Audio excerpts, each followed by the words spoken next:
tuned in to Night Vision Radio, exposing the truth one secret at a time. Prepare yourself as we explore the shadow worlds of suppressed history, secret knowledge, forbidden religion, and shine a light on the conspiracies to keep it all from us.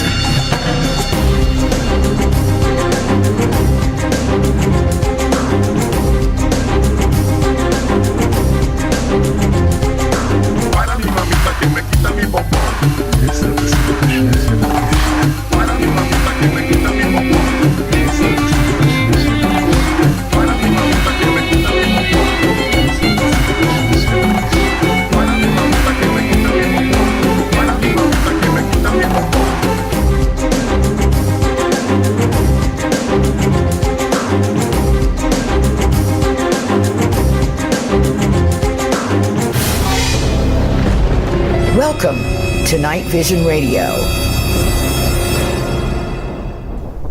Good evening, everybody. Welcome to Night Vision Radio. I am your host, René Barnett. Excited about the show tonight. I have a wonderful guest, one of my favorite people, on one of my favorite subjects. So we're going to get to that in a moment. I want to quickly remind everyone, all you Rennies out there, you know who you are. I'm encouraging everyone to come to the Languedoc, come to the Rennes-le-Château, Rennes-le-Ban area in May, the first week of May of this year, and just encouraging all researchers and buffs and seekers to sort of show up at the same time. I've always said one of the amazing things about traveling there is that you never know who you're going to run into. And it amazes me every single time I go, I'll run into people that I know that I had no idea were going to be there at that time. So it's always fun to just let the synchronicities happen. But I thought, well, what if at some point we all sort of made a concerted effort to try and be there? I know it's not easy for everybody to travel that far. It certainly isn't for me. I have a long way to go. But it's my favorite place in the world, so I am going to be traveling back there the first week of May. We're going to have several activities, including a new one that we're going to be announcing tonight. I think many of you know I've already announced that this May is the 10-year anniversary of my film Bloodline that was filmed mostly in that area by our company and my producing partner and the film's director, Bruce Burgess. Now, Bruce and I plan to be there that first week in May, and we're going to, in commemoration of the 10th anniversary of Bloodline, have a screening there. And we're going to dedicate that screening, of course, to our beloved Edward Flaherty, who passed away just a couple months back. He was our Paris producer on the film and my dear, dear, dear brother and friend for many, many years. So we're going to be dedicating that screening to him. But we have, and then Bruce and I will be doing a question and answer afterwards, and we're going to answer all the questions that we can about our investigation that we conducted over about a 5-year period, about the filming of Bloodline, about the subsequent hoax that became apparent later on, and the fallout from all that. So hopefully there'll be some interesting information that we can share, and we might even learn something from anyone that might be there. But without further ado, I want to introduce my guest tonight. He is, I like to call him the guardian of the castle. He is writer and filmmaker Richard Stanley, and he lives in Montsegur for the moment. We might talk a little bit about that at some point. But Richard is also has an amazing film that he produced all completely in that area, and it is called L'Autre or The Other World. And I've seen it, but I just reordered it today on Blu-ray off Amazon because I had people had been asking about it, and it reminded me, and I wanted to see it again, and I didn't have my own copy, so I ordered it today, and I would encourage you all to have a look at it. It's very, very interesting, and it's sort of, I like it because it sort of plays off the lightness and the darkness and the energy play in the area, and there certainly is that. It's definitely light and shadow. And with that, Richard, welcome to the show. Well, it's a pleasure being back with you, René. Well, it's wonderful to hear your voice again, and I can't wait to see you again in May. That's going to be awesome. And, oh, by the way, many of you know that Richard is stationed in Montsegur and is the I don't know if he's self-appointed or if he's been appointed, but he is the guardian of the POG, the guardian of the castle, and he often takes people up the POG. Now, Richard, I don't know if you're going to be there in May, if you're going to be available to be taking people around, but if that's the case, let us know, and we'll definitely send people your way. I'd certainly hope to be there, René. I mean, always weather dependent, but it looks like it's going to be a hot year. Yes, it does. It does. I hope it's not too hot by that time. It's the first week of May, so maybe it won't be too bad. I've been over in June, and it's been pretty warm, but still tolerable.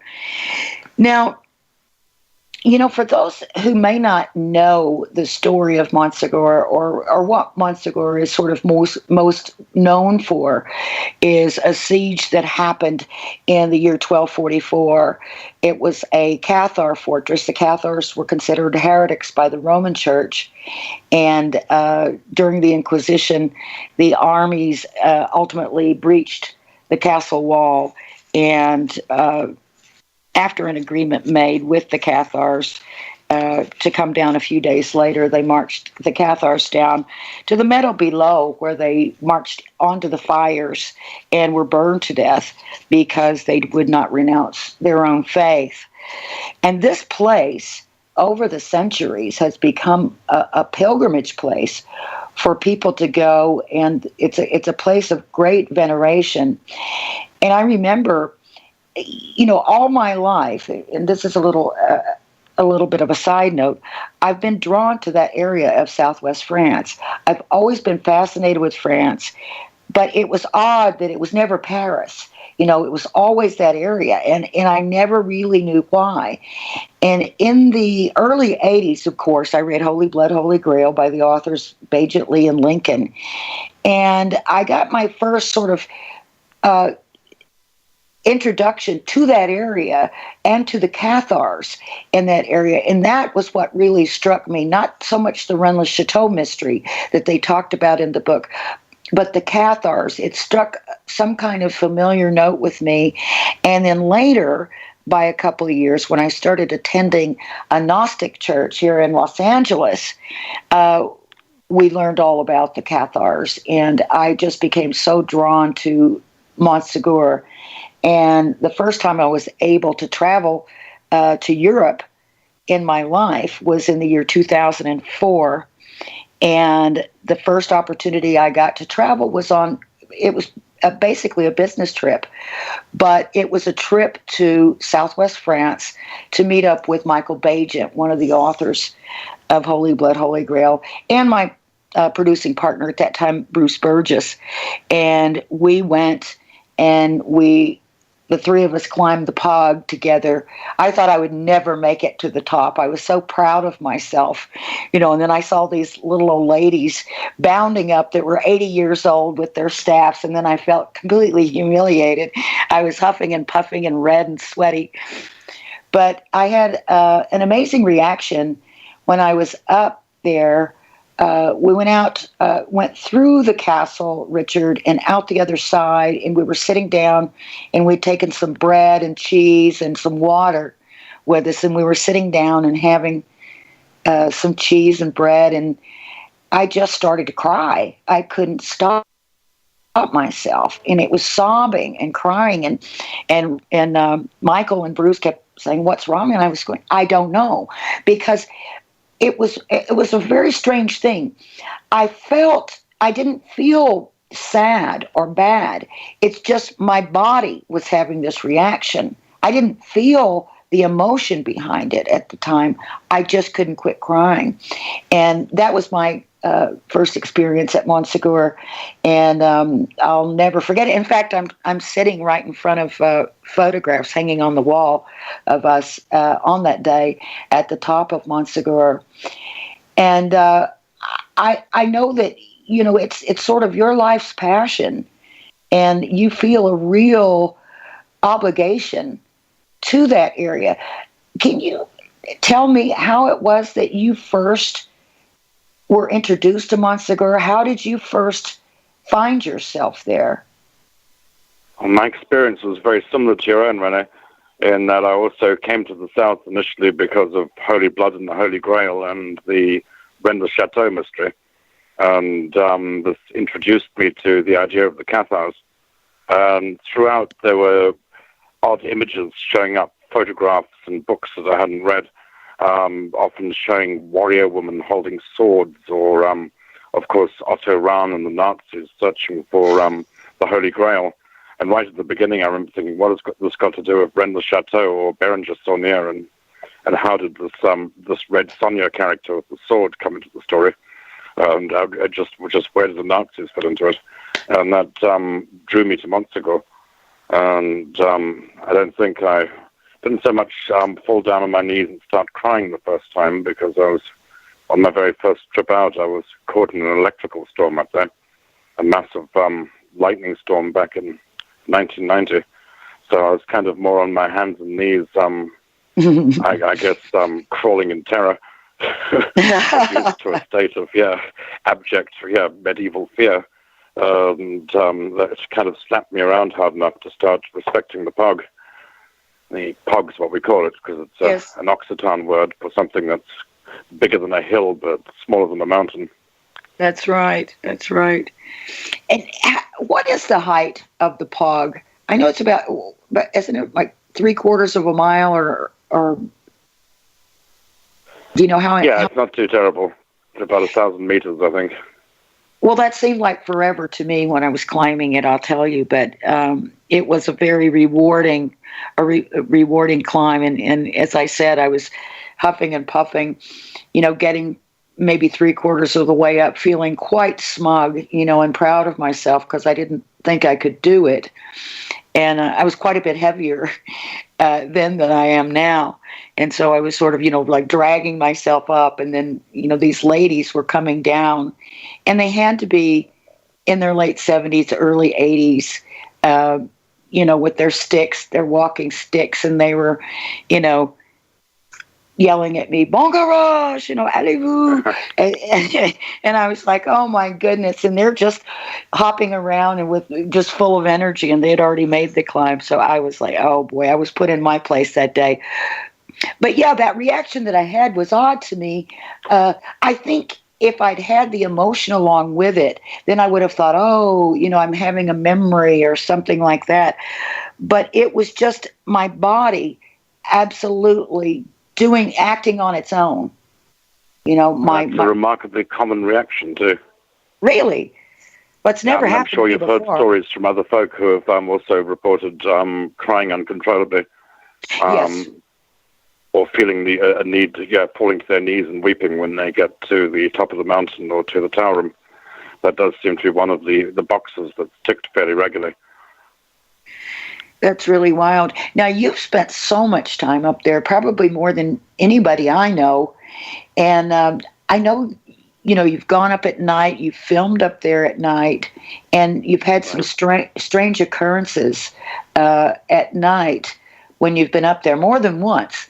So can you talk a little bit about some of the activity up there that you've experienced?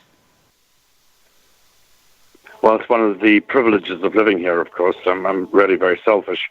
And by living in Montsegur, I get to go up there anytime I like and always have access to the place, which, and it's, certainly very, very busy. I think maybe busier at night sometimes just because there's no human activity on the mountain. So when there's too many people around, it's as if the place becomes quantum locked. It only really exists in like one channel of consciousness. But when no one's around, it gets to do anything it likes. Plus, at night, all the animals come out.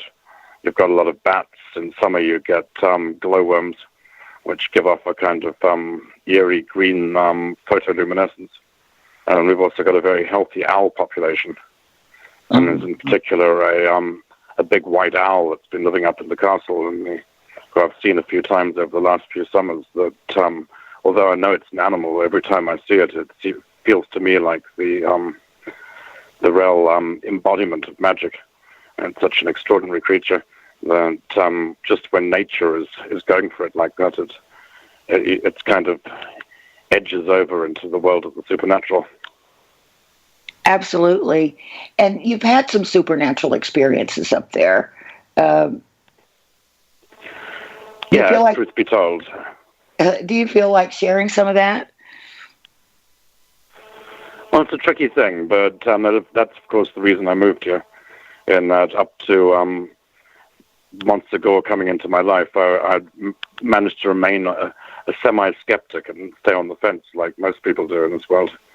And some of the things I've seen up there and some of the events that have happened here finally pushed me over into having to accept the reality of the powers of the supernatural, or at least of some force which is far greater and more complex than myself. Now, you often refer to the White Lady. Can you tell me, who is the White Lady to you? Well, here in the mountains, there's a history of White Lady apparitions, La Dame Blanche de Pyrénées. And she's reported time and again in many of the villages around here, not just Montsegur, but we get stories from neighboring towns like Ballester and Celle. And of course, we're not too far from Lourdes. And I think since the coming of Christianity, these apparitions have been explained as manifestations of the Blessed Virgin Mary, or right. maybe Mary Magdalene. But evidence would suggest that it's been going on since forever. I mean, the earliest forms of human art, the first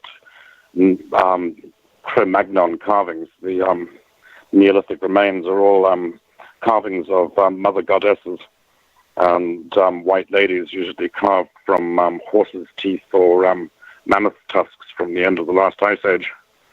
And I think whatever that force is, it's female. And she's been here a real long time. And it's a lunar force equated with the Ibero-Celtic lunar divinity Belisama, who is kind of the counterpart of the sun. Belinos was the patriarchal sun god. And here there's always been a very, very strong matriarchal element. And in the 13th century, this manifested itself in the form of Esclamante de Foix, the high priestess of the Cathars, but also two other women bearing the same name. There were, in fact, three Esclamantes who are all historic personages, yet somehow conform to Robert Graves' idea of the threefold goddess.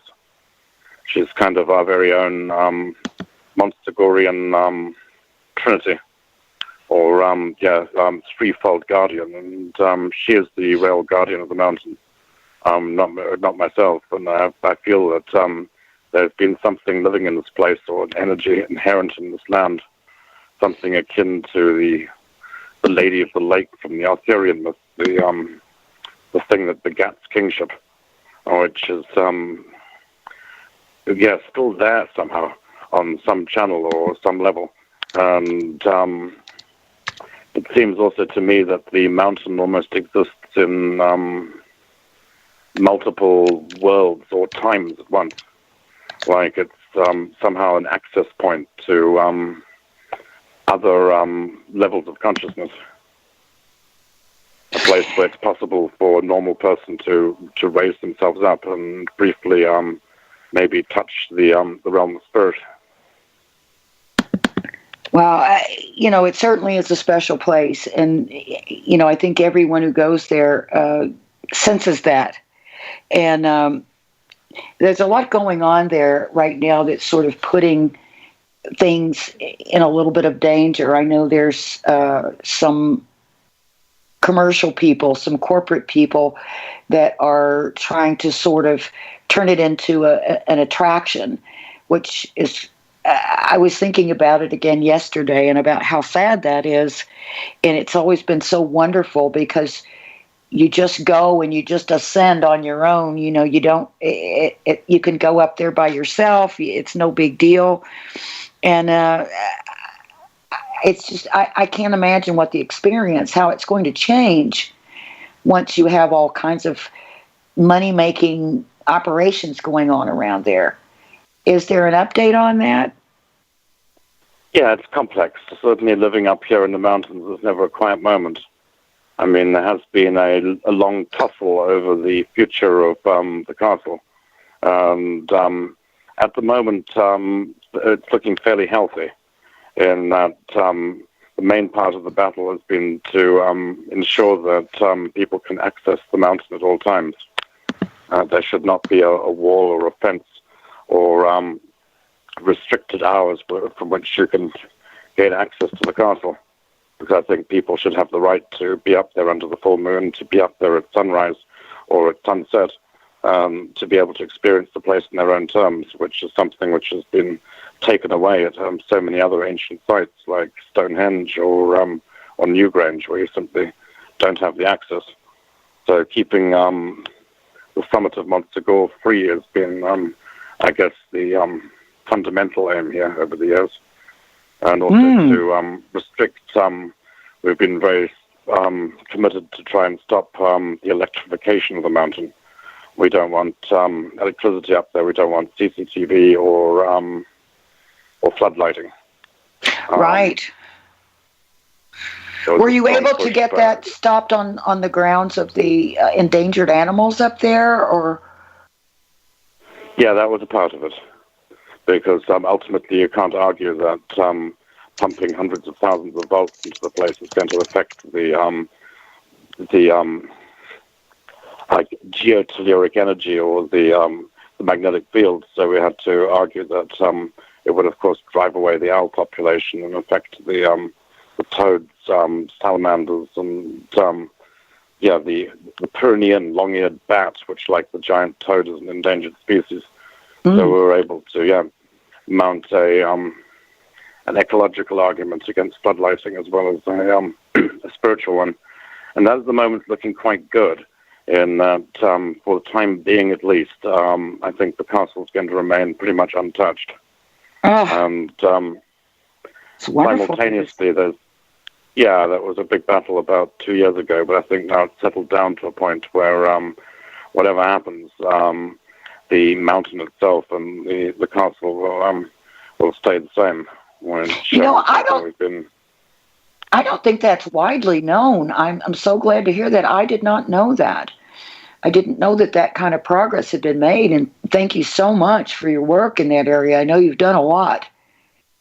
You know, we've now got a different problem with one problem having kind of not so much gone out the door, but at least the situation's been stabilized. I'm not too concerned at the moment about Project Montsegur and the plans to theme park it. But we have had issues with a mining consortium which has started to claim territory in the area. And it's a little bit more obscure, but in fact behind Montsegur is a much higher mountain, which is a massive, known collectively as the throne of the gods. And three big mountains, the Mountain de la Frau meets Sularac meets the Pic de Saint Barthélemy, which is mythologically known as the Mountain of the Transfiguration. It's the mountain that Esclamond, the high priestess, is meant to have climbed when she was transfigured, because the story is that Esclamond de Foix never died, but passed alive into the kingdom of heaven like Elijah or Christ. Wow. The place where she was transfigured into the dove, the symbol of the Cathar faith, is this mountain behind Montsegur, what Otto Rahn refers to as the Tabor.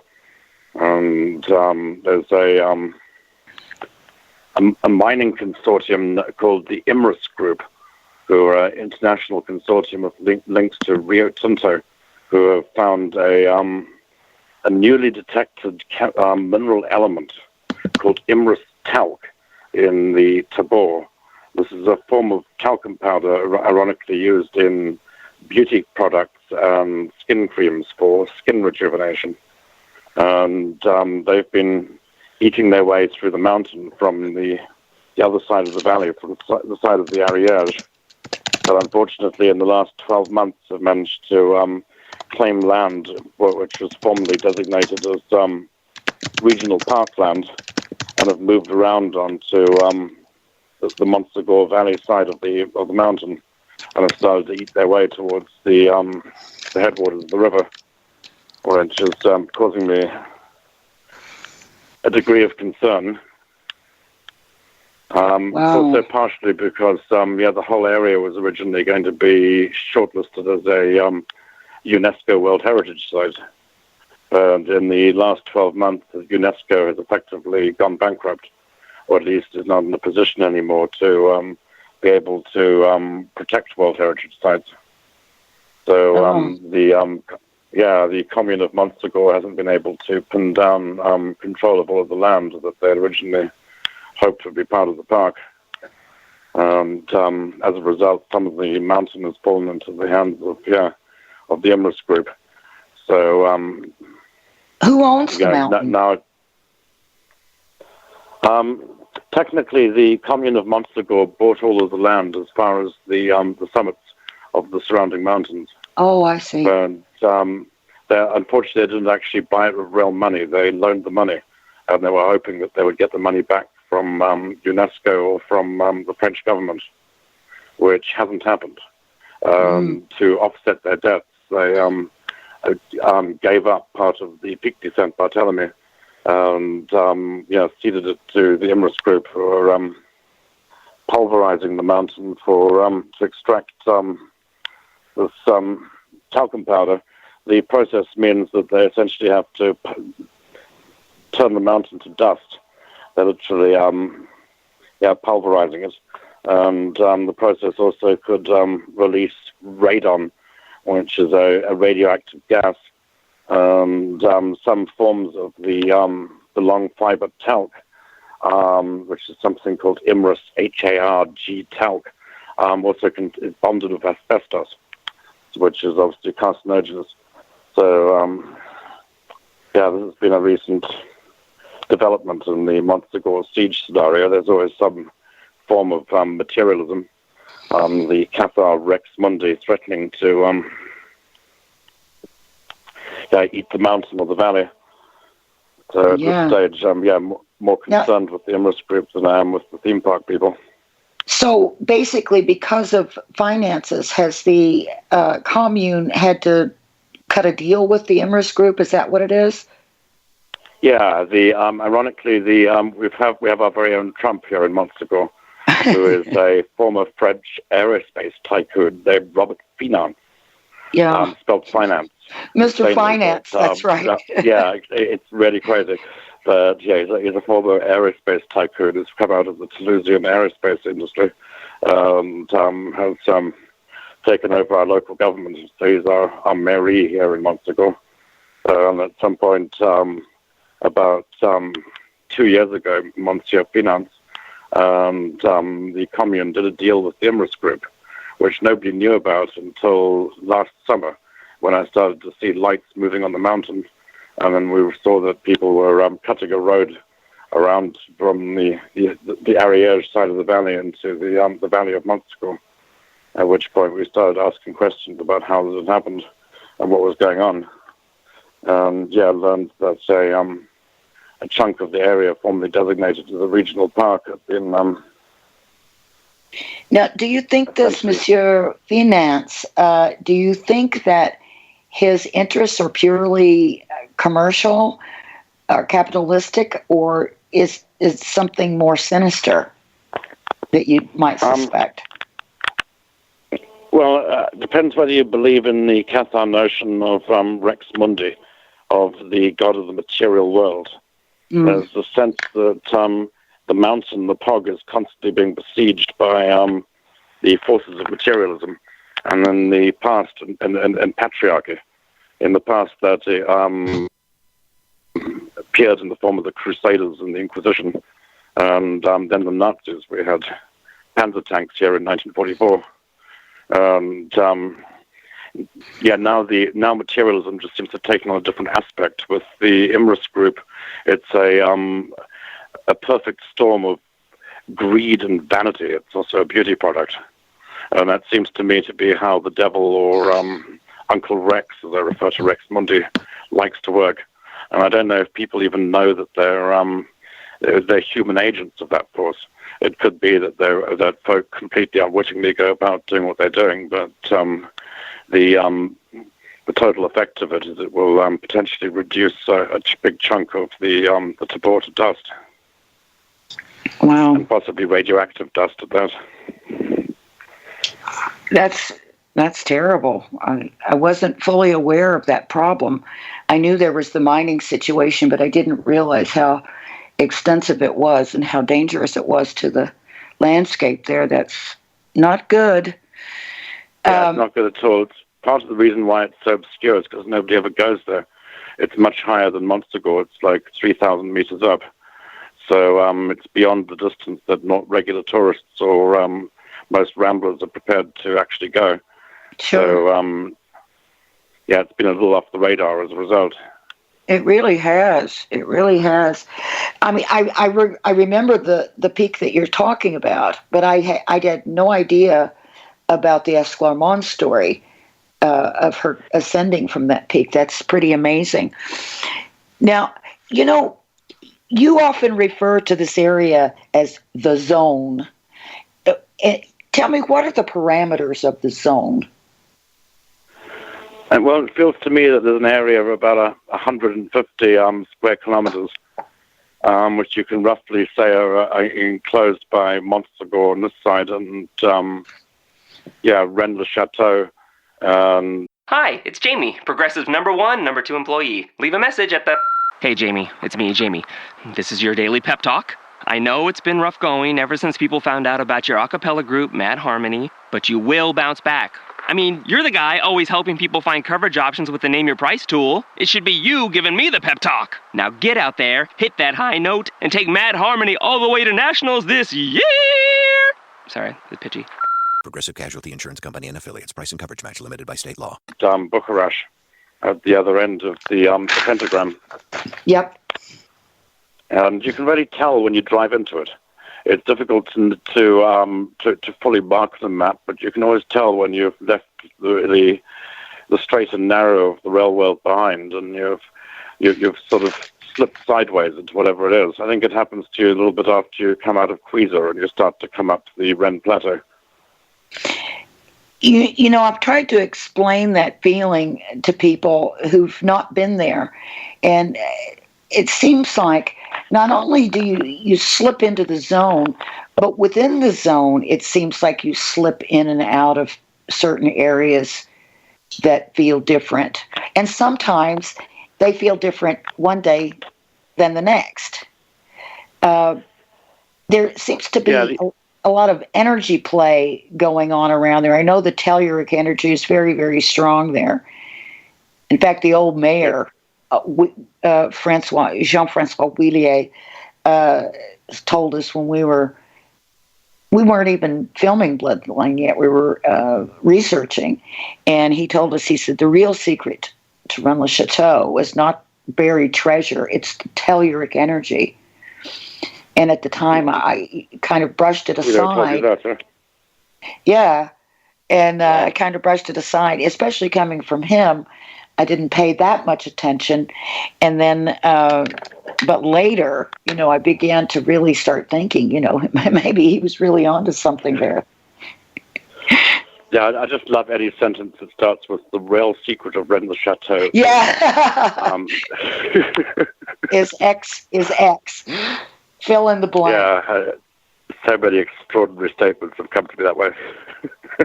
That's right. That's right. But do you think that the zone has something to do with the telluric energy of the land? What do you think it is? What creates the boundaries? Really hard to say. There's a million possible explanations. None of them truly add up.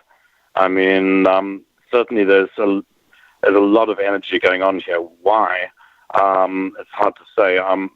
There's some geothermal volcanic activity beneath Bucharest, and you get the hot springs at Renegade, and in some of the caves, the water is hot in the lower galleries. Yeah. So there's definitely geothermal activity. There's a lot of water down there. It's the largest limestone district in Europe, so there's a lot of faulting and a lot of a confluence and of underground streams.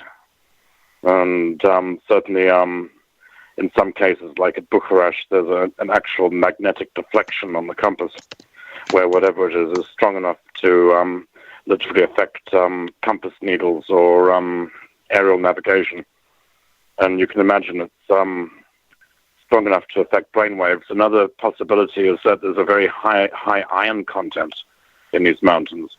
These mountains are riddled with iron mines from these mountains gave the Roman legions their swords and their spears, and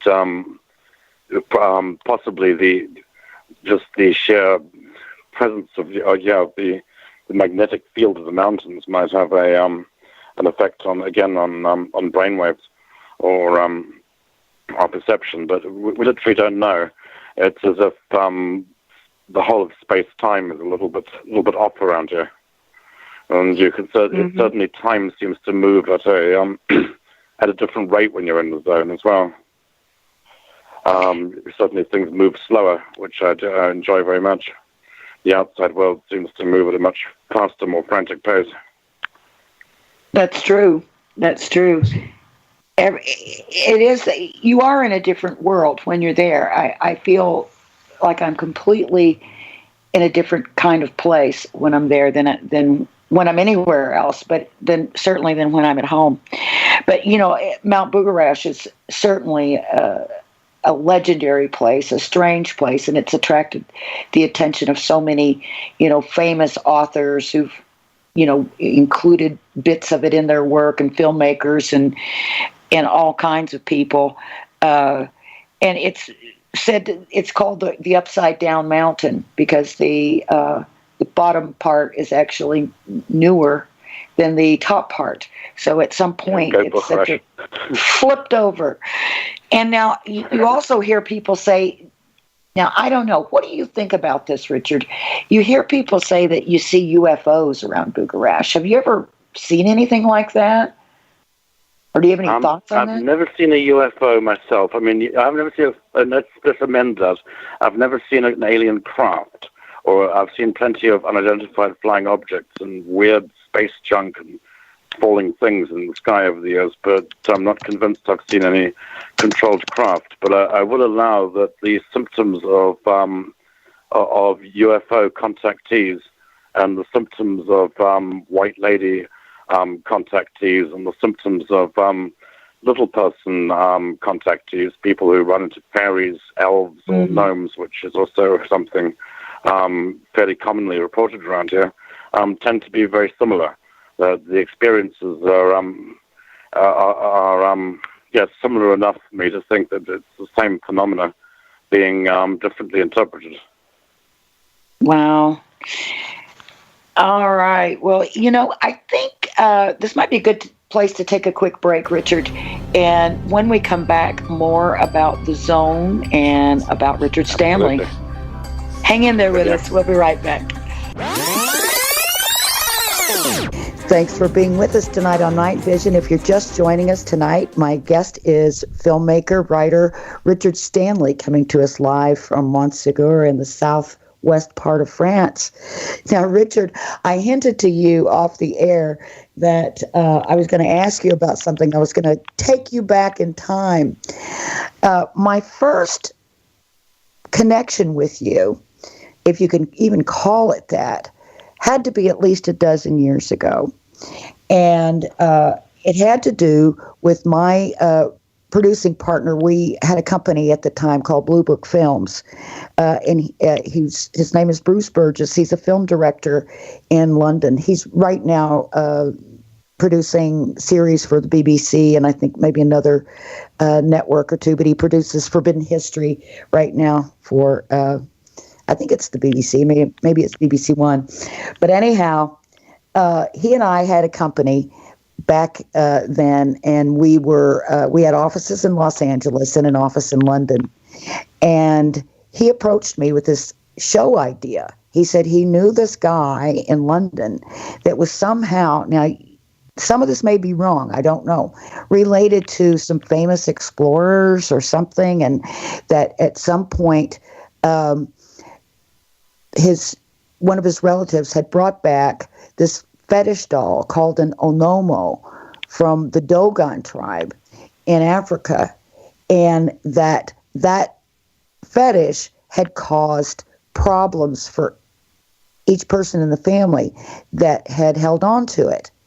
Now, that person's name was Richard Stanley, and I think that was you, Richard. Is that right? Yeah, indeed it was, and you remember the story well, because the cursed idol's name is Onimo, or Onamo. Right. That detail certainly comes down to. Now, what we wanted to do, I don't know if you remember this, but what we wanted to do was to accompany you and do a documentary with you returning that fetish, that Onimo, to the Dogon tribe. And I think what ended up happening was we got caught up in bloodline, and I'm just not sure where it all went. But what was really bizarre to me was at some point later on when I was, in France at one point several years ago, someone said, we met this guy at Montsegur, and we met him on top of the Pog, and he told us everything. He's just wonderful, and his name is Richard Stanley. And I said, Richard Stanley, could it be? I thought, well, that's not too unusual a name. That might be a different person. But indeed, it ended up being you. So I think we were destined somehow to cross paths in some way in these mysteries. But I got to ask you, what happened with Onimo? Well, I believe it's in the hands of my first cousin Angus now. It passed to him when my uncle David died. It likes to go down through the male firstborn in the family, and I was kind of anxious not to inherit it because it's got an evil history, and unfortunately we never returned it to Africa. I'm not sure who we would return it to because it was taken over a century ago from Africa. Strangely enough, by my grandfather on my mother's side. Not on my father's side. My father's side descends from Sir Henry Morton Stanley, but on my mum's side, my great-grandfather was a high court judge in Nigeria and part of the British colonial service, and at some point executed a witch doctor for human sacrifice, confiscated his fetish, confiscated his idol, which was this thing called Onimo. When he first got it, it was just a ball of congealed mud and blood and feathers. And my grandmother washed it off in the bath and found this carved idol inside the ball of mud, which has Egyptian characteristics. It has a little Tutankhamun-type face and beard, and it has the horns of Osiris. A slightly rounded base like a laughing policeman, which gave it the ability to sort of rock backwards and forwards on the mantelpiece.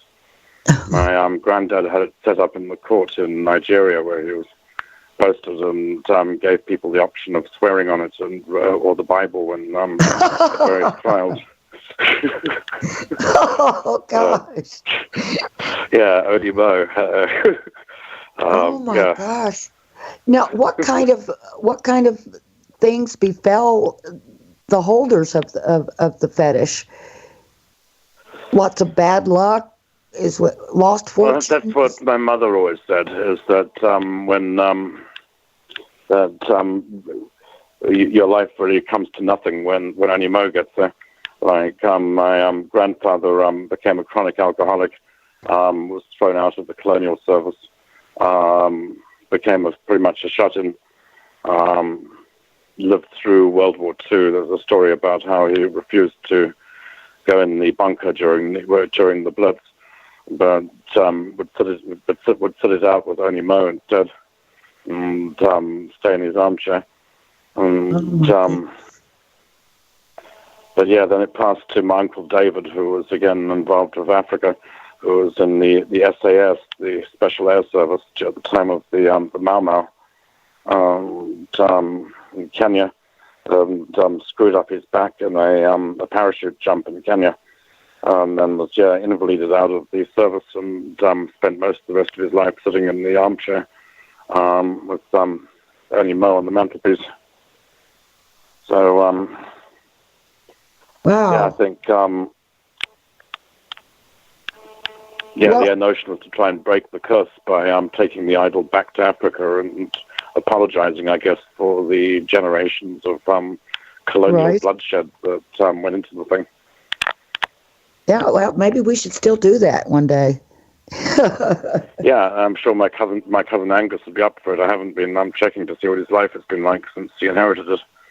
Wow. And, it'd be interesting to know. Yeah, I'll have to check someday.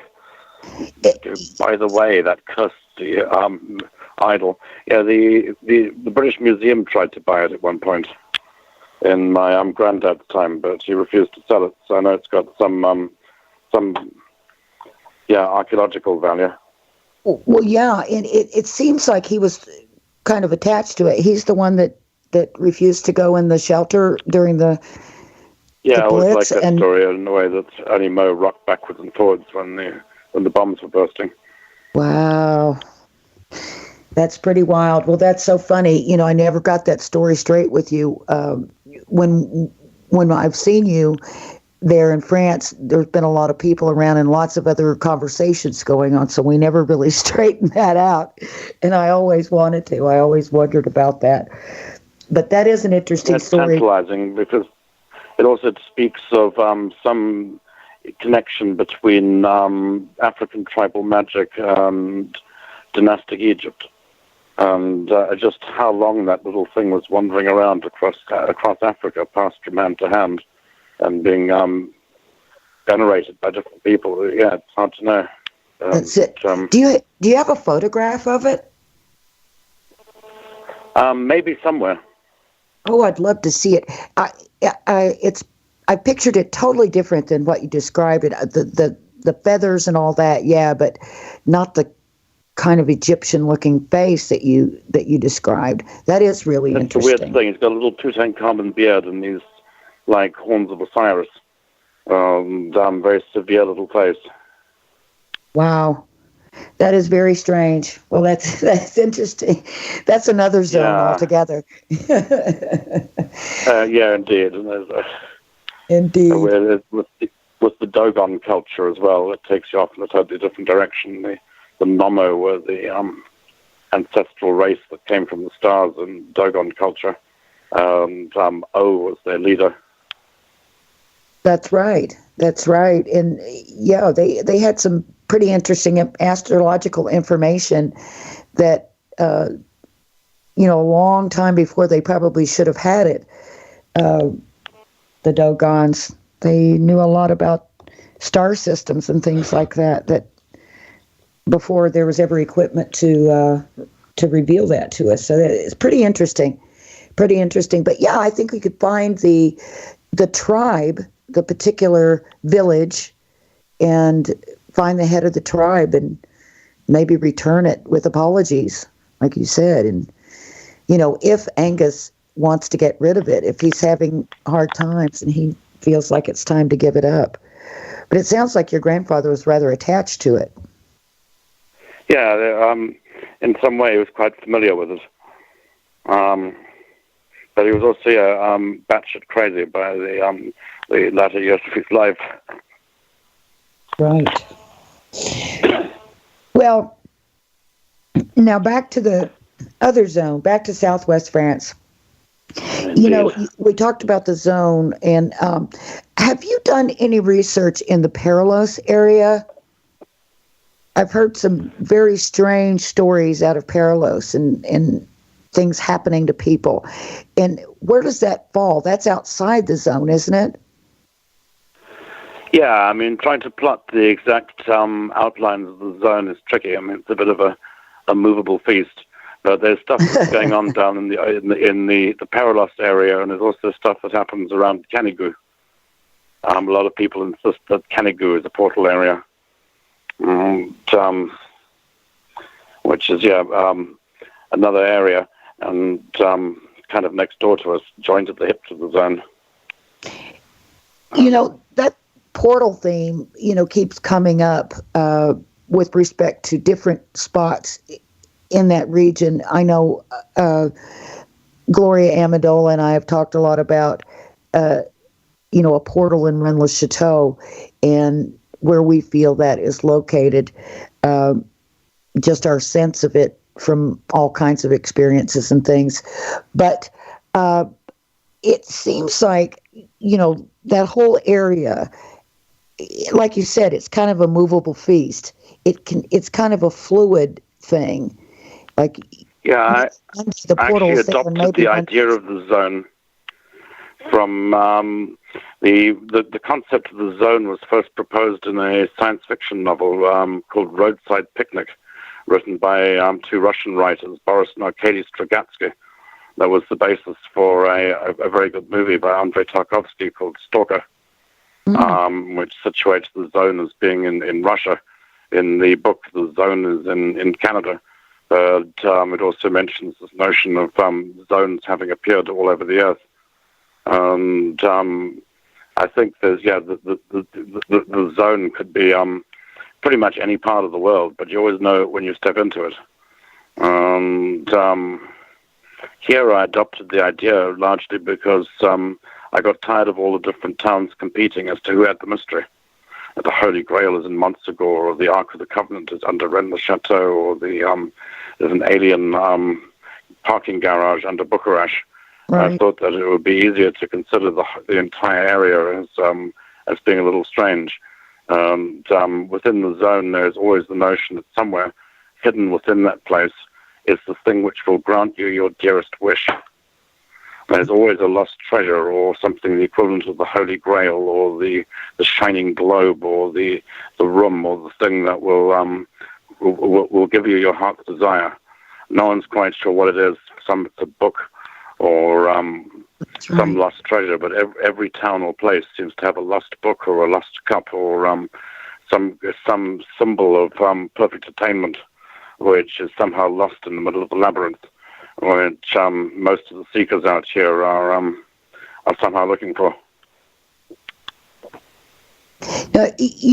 People talk about, a certain geometry to the area and a geometry in the landscape, and the idea that it seems purposeful by intelligent design,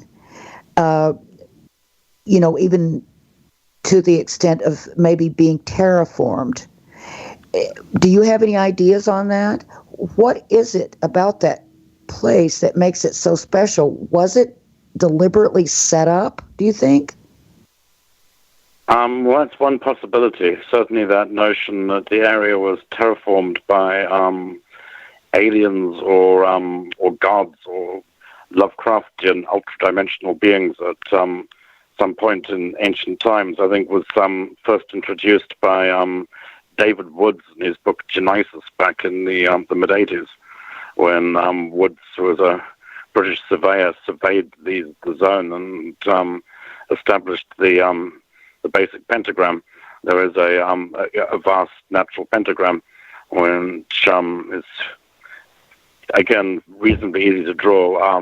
Woods then went a bit crazy and continued to find more and more landforms and shapes in the area's geometry.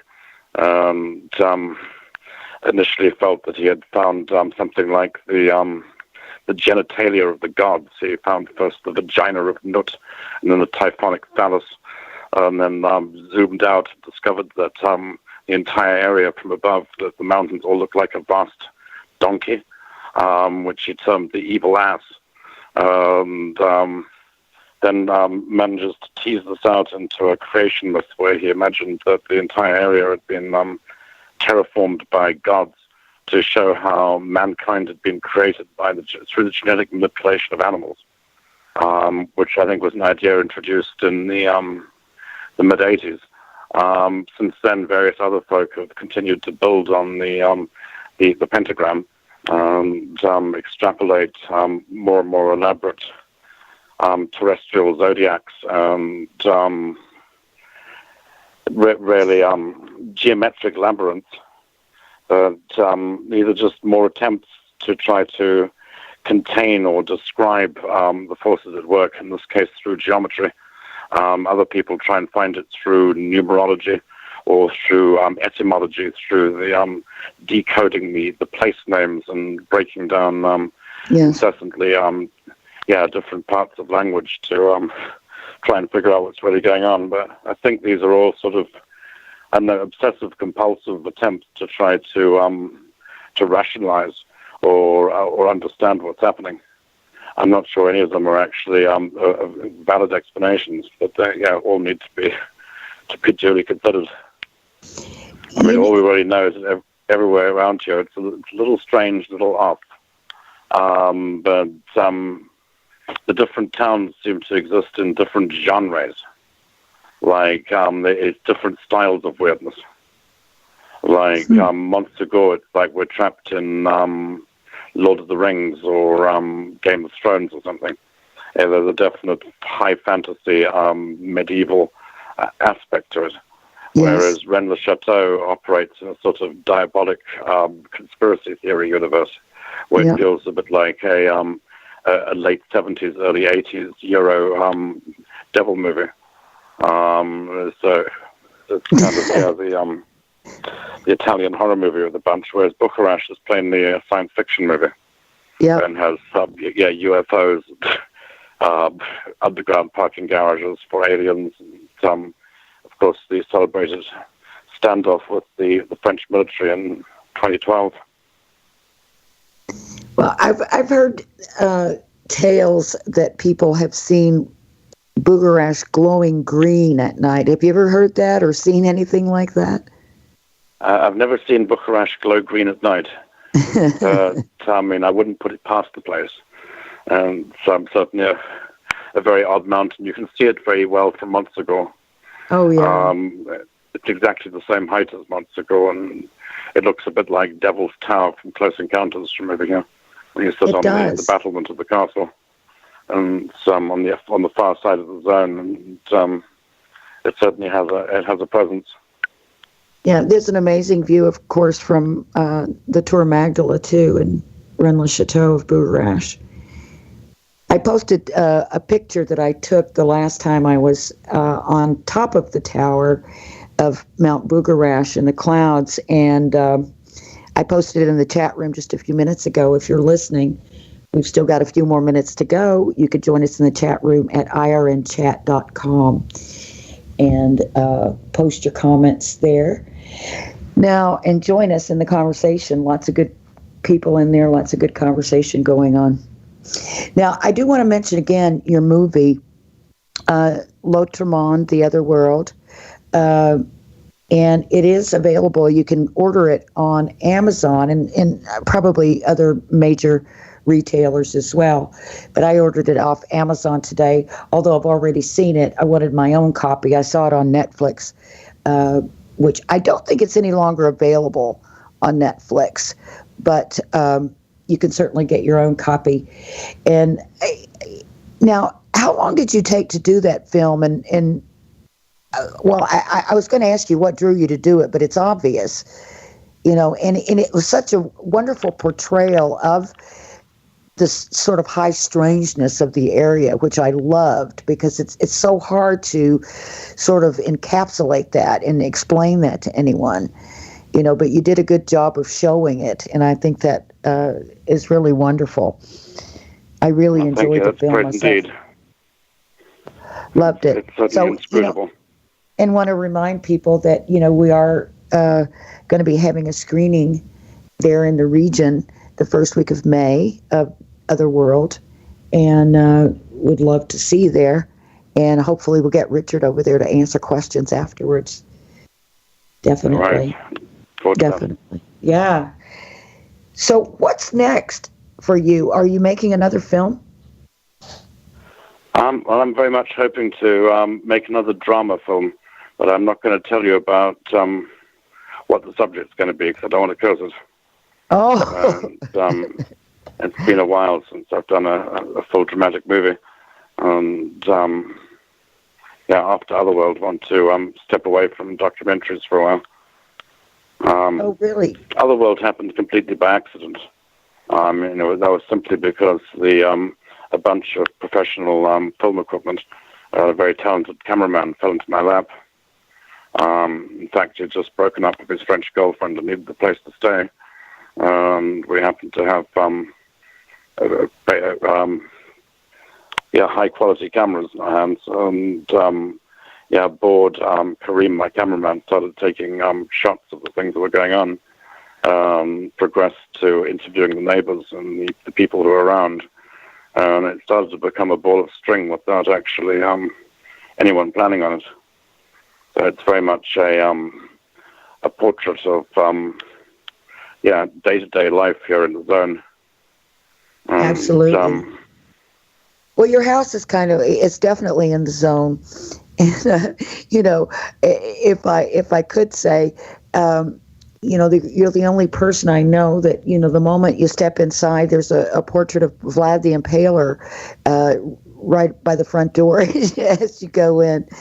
And all the wonderful, wonderful books. I had a wonderful time skimming through and visiting there. But I was also intrigued when we took the little, you and our friends there, we took the little walk. In fact, that was on my birthday last year, I guess. Was it last year or was that year before last? Last already. Yeah, we took that little walk over to that spot where there's a sort of a scenic lookout, which I had no idea was there. You walk up past the church there in Montsegur village, and there's that little walkway you go up. And we passed by... called Hannibal's Point, yeah. That's right. And we passed by this house. I guess it's a bed and breakfast. The Starlight Lounge presents An Evening with the Progressive Box. I took a bit of a risk singing that song, but of course the one place I never take chances is the road, where Progressive Snapshot rewards your safe driving. A good driver plus Snapshot equals big discounts. And speaking of math, 1 + 1 = 2, little too late. Progressive Casualty Insurance Company and Affiliates. Snapshot not available in California, North Carolina, or from all agents. Or something, and you pointed it out and said that that's where Otto Rahn had stayed, and that there was still a lady at that time that was still alive that knew... Madame Kukesh is still here. That's right. Is she still there? Yeah, she's still here. Well, she's down in Far at the moment because the whole town is under heavy snow right now. So she's staying with her relatives. I'm hoping she will reopen the auberge next season. She's still a living link to those days. She is. And she still remembers Otto Rahn. She's really the only one still alive who does, and who recalls the pre-war years. There was a big occult revival in the 1920s and 30s. And a lot of secret societies and spiritualist groups came to Montsegur at that time and tried to channel the force at work on the mountain, and tried to, in their various ways, to revive the heretical faith of the 13th century. Most of that founded with World War II, when pretty much all the secret societies were criminalized under the Vichy regime. And during the 20s and 30s, in Rahn's time, there was a definite confluence of figures here, and pretty much all of them ended up staying at Madame's Hotel at Maison Fouquet, which had the only telephone in town, and was the scene of the early Neo-Cathar conferences. And, for anyone who may not know, Otto Rahn was a young archaeologist who was commissioned by the Nazis. I think he didn't know initially that that's who was commissioning him to explore Montsegur in search of the Grail treasure or religious treasures of some kind. And I guess he was sort of in deep. I guess it was Himmler that hired him, and he was in deep by the time he figured out who he was working for. But he died in a very strange and mysterious way, and I think he died in the snow. Otto froze to death on the German-French border in 1939 while trying to escape from the SS. Oh, he was trying to escape. We believe he was trying to flee the SS and was trying to escape across the border from Germany into France. And for some reason, just before the French border, he got off the bus he was on and went into the forest. We suspect it was because he saw that they were searching the people up ahead, and he became frightened that he would be caught and sent to one of the camps. So, fled into the trees. The last people to see him alive were two kids playing outside a farmhouse who say the man in black comes out of the tree line and asks them what time it is, and then disappears back into the trees. Then the next spring, the kids find his body. It turns out to be the body of SS Obersturmführer Otto Wilhelm Rahn, the man who really broke the story of the Cathars to the outside world, because Otto's main achievement is he wrote pretty much the first account of the Albigensian Crusade and the Siege of Montsegur to appear outside of France, which was a book called Crusade Against the Grail back in 1934. Yeah, I have that book. It was translated into English a few years back. He was very young, wasn't he? Wasn't he only about 29 when he died? Yeah, I think he was 32. Oh, 32. Yeah, maybe 29 when he was on Montsegur. Yeah, he was close to the same age as Christ. And I guess we could imagine that Otto died a martyr's death for this place. Yeah, very. I also think he is dearly beloved by the mountain and by the lady of the castle. I think this place liked Otto. What makes you say that?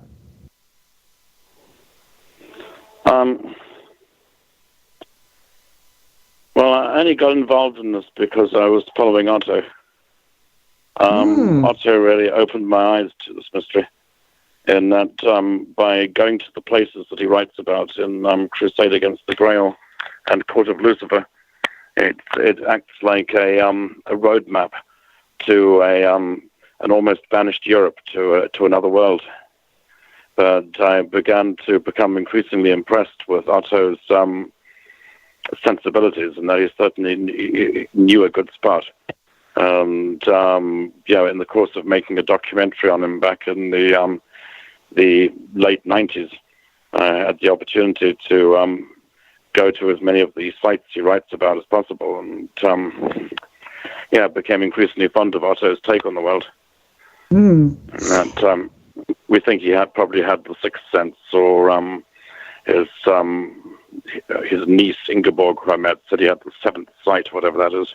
And definitely a very, very sensitive man. It's funny. The reason I ask is because I've always, I was always drawn to Montsegur. There have been certain figures, in this whole story, all these stories, that really I'm particularly drawn to, and he's one of them. Of course, Esclarmonde de Foix is a very big one for me. But Otto Rahn, I've always just felt a a real liking for some reason. Like, I feel like he was a good person. And I often call him my favorite Nazi, where it seems like a conflict of interest, but that's the case of Otto. I can't help liking him despite the fact he's an SS officer. That's right. Well, I think he kind of got into that unwittingly, didn't he? Or is that just my hopeful thinking? Well, what really happened was after his book became a bestseller, the book came to the attention of Heinrich Himmler, and he was summoned to. He didn't know who he was being summoned to meet. He was summoned to Berlin to an important meeting, and it then turned out to be Heinrich Himmler, and they offered him the deal whereby they would underwrite his further explorations and his research, in return for which he would report directly to them and wear a black uniform. And Otto does take the devil's deal and agrees to become part of the SS and does wear a black uniform. In mitigation, this is in 1934, and it's before the Holocaust and before the existence of the policy of extermination adopted by the Nazis from Reichskristallnacht onwards. So we can't imagine that Otto had the benefit of hindsight. But as things start to go downhill in 38 and 39, Otto does record his feelings about it and is increasingly shocked and outraged by what the SS is becoming. In his favor, he leaves a good paper trail. Otto writes, "It is no longer possible for a tolerant or decent individual to live in the country that my homeland has become. I can neither sleep nor eat. It is as if a nightmare lies upon me." So, I was fully aware of it. He also wrote complaining letters to Himmler about the conditions in the camps, and thought that if Himmler knew about the abuses in Dachau and Buchenwald, that he would do something about it, which shows his naivety. But it also shows that he wasn't just fundamentally a bad man.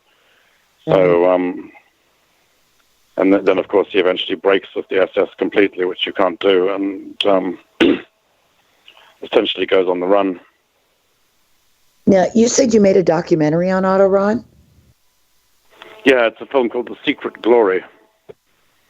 Oh, I think I've heard of that. Yeah, and it was available on some editions of The Other World. Unfortunately, probably not the one you ordered. I should have told you 24 hours earlier. Oh, goodness. Oh, I've got to get that one. There's a multi-pack edition that includes Secret Glory, White Darkness, and Voice of the Moon. So, 3 of the other ones I've made over the years. Oh, my gosh. The Secret Glory is very much the precursor to The Other World because it tells the Otto Rahn story. We shot it back in the 1990s, and I spent a good few years chasing Otto, which was hard work because in 1936 Otto Rahn went to the North Pole, went to Iceland and the Greenland Ocean with the Ahnenerbe SS. So chasing Otto was tough work at the time. Why did he go there? We've never been able to figure out why they went there. We think it had something to do with the Eddas, the mythology of Iceland. But after that, it disappears into secrecy. Otto was going to write a 3rd book, which he claims was going to start on the North Icelandic Cape, and would presumably have told us more about what they were doing up there. But this 3rd book, entitled Orpheus, A Journey to Hell and Beyond, never appeared and is lost to us. The manuscript was probably destroyed back in the 1930s. And, as to what it's probably in the Vatican archives. We're doing at the polls is a matter of, considerable speculation. Sure. Absolutely. Yeah, I would love to find that manuscript. That would be great, but it probably has been destroyed unless it's in the Vatican archives. Yeah, it's very frustrating. It's trailed at the end of Otto's 2nd book, The Court of Lucifer, where he describes himself sitting at a table in his home in the High House back in Germany. And he says he has 3 manuscripts, 3 books on the table in front of him. There were 3 stones on top of each pile. The first pile of pages is the manuscript of Crusade Against the Grail. And on top of it is a stone from the heretic citadel of Montsegur. And the second pile of pages, the Court of Lucifer. And on top of it is a fragment of the Delphi Temple Oracle frieze. And then he says the third pile is the manuscript of my next book that will constitute my next book, Orpheus, A Journey to Hell and Beyond, that starts at the North Icelandic Cape. And on top of the third pile rests a lump of amber, golden yellow, I think is what he says. But we get no more than that, just a trailer at the end of Court of Lucifer, which implies that there's already a manuscript and a completed book. But the third book of Rahn, unfortunately, like the third book of Fulcanelli, is apparently lost. Did he say where the amber was from? No. There's no easy connection as to quite how he gets from to the third stone to the lump of amber. It's a little bit like I guess what alchemists would call the verbum dismissum, the missing word, the sense that there's a key to the mystery which is lost to us, a missing third book that might have unlocked the first 2 parts of Rahn's trilogy. I mean, what could be more terrible than destroying information like that? I mean, it's just, when I think of things like, the burning of the library in Alexandria and all the things that were lost in that, and people destroying books on purpose, and it just, I think it's, if you want to talk about sinful, I think that is sinful. People who burn books will burn other human beings next. And, that's right. The Nazis, of course, were famous for burning books. Yeah. Well, goodness, that's quite a story. Otto Rahn, has always been a particular interest. And now, of the things that are, we've all heard the stories. You said the Grail being at Montsegur. Do you have an idea of what the Grail is? Well, of course, there's many different definitions of Grail and many derivations thereof. I mean, but do you think it's even something tangible? Well, I don't see why not. In that, if I'm going to, as above, so below. If Earth is the material reflection of a spiritual reality, then it makes sense to me that that a spiritual force could take material manifestation.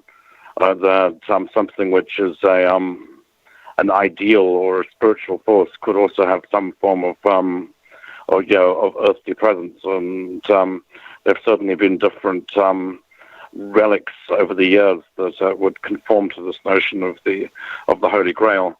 I mean, there's apart from the cup in Valencia, there's Christ's blood in a phial in Bruges that's venerated in the Basilica of the Holy Blood. There's the serving dish, with the Vesica Pisces, the Christian fish symbol on it, described in Chrétien de Troyes Parsifal, exists in the Louvre Museum in Paris. Mm-hmm. So there are various items floating around that you can tie to the Grail myth. In Wolfram von Eschenbach's Parsifal, the Grail is not a cup, but is a stone, a hard, dark stone, named as Lapsit Exilus, the stone from the sky, by which people retain their youthful looks, have something close to eternal life. And this is linked locally to a hard, dark meteoric stone, which has been found in many of the caves of the Ariège and in the mountains around here. And there's a story about something we know as the Graal Pyrenean, which is a sort of meteoric cup or a bowl, which is often linked to the story of the treasure of Montsegur. I think it was only later that people tried to Christianize the Grail by making it into a specific holy relic, into the cup of the Last Supper. But there have been various other, sacred treasures down through the years, and this would go all the way back to notions of the cornucopia, the horn of plenty, or Brand's cauldron, which have floated around. And it's not, to me, beyond possibility that there was some kind of treasure concealed here in the mountain.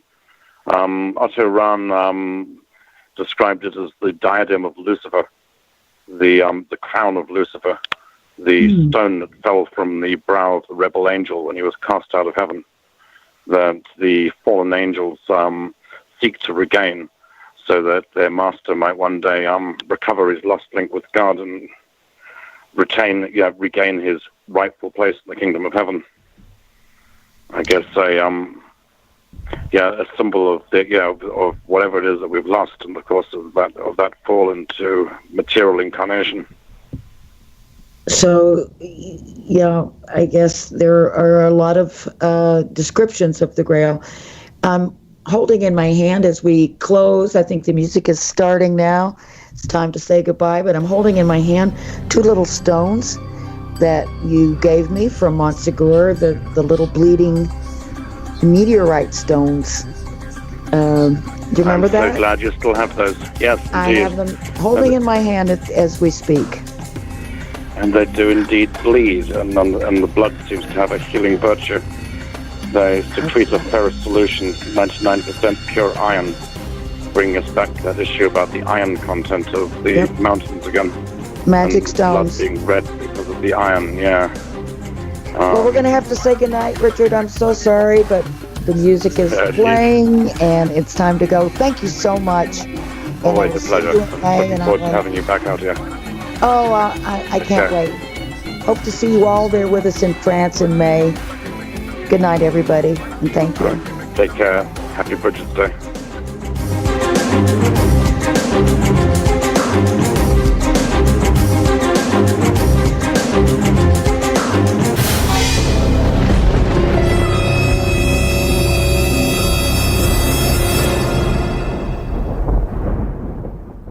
The Starlight Lounge presents An Evening with the Progressive Box. Oh, what a great audience.